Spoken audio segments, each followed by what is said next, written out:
Hello, my friends, and welcome to today's video break. Psalm 44, verse 16 says, "At the taunts of those who reproach and revile me, because of the enemy who's bent on revenge, his face is covered with shame." It told us this in the last session, but in the last break time. But here's what's happening. This psalmist is in a place, of course, where he is sensing, he's feeling that the enemy is being victorious, that the enemy is winning, and he's allowing his perspective to be determined by what he's seeing. And so he's and it's so cool, and I'm so glad we have this Psalm 44, because so many of us, we're all going to walk through dark situations of life. And we ever look at the Bible and think, did anybody walk in darkness, and how did they do it? This psalmist walked through some dark places, understood what it was like to sense that God had fallen, rejected him. God had done all these things.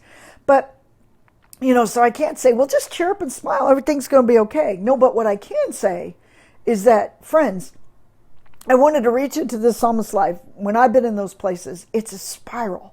Have you ever noticed it? When you start noticing your situation and you start noticing all the characteristics of it, who's on your side, who's not on your side, who's mocking you, who's not mocking you, who's making you feel shameful, who's not. And so, but in this person's life, it seemed like everyone was against them, from people rejecting to people making fun of to you name it. This happened in this psalm. And so but he's honest before God. He said, this is my situation, but the enemy is out for revenge. The enemy is out, and there's not going to be any stop. It almost sounds like Job's experience in some ways, that the situation that the continuous heartbreak that he went through. But, where's the hope? The hope is that, friends, be where you are honestly, but allow God into that place of honesty. Just let him interrupt for a second, and let this be an interruption. You might be in one of the worst situations of life. You might have been rejected or whatever, abandoned, whatever it is. Allow that place to be the place that God has permission to speak to. Don't allow this situation to keep screaming at you, insisting on how you should feel about it.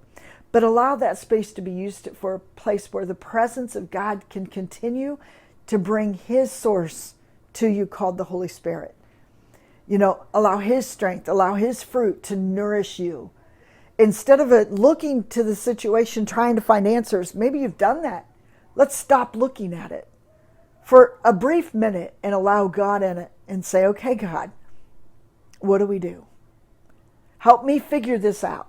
You didn't abandon me, even though I feel abandoned. You didn't reject me, even though I feel rejected.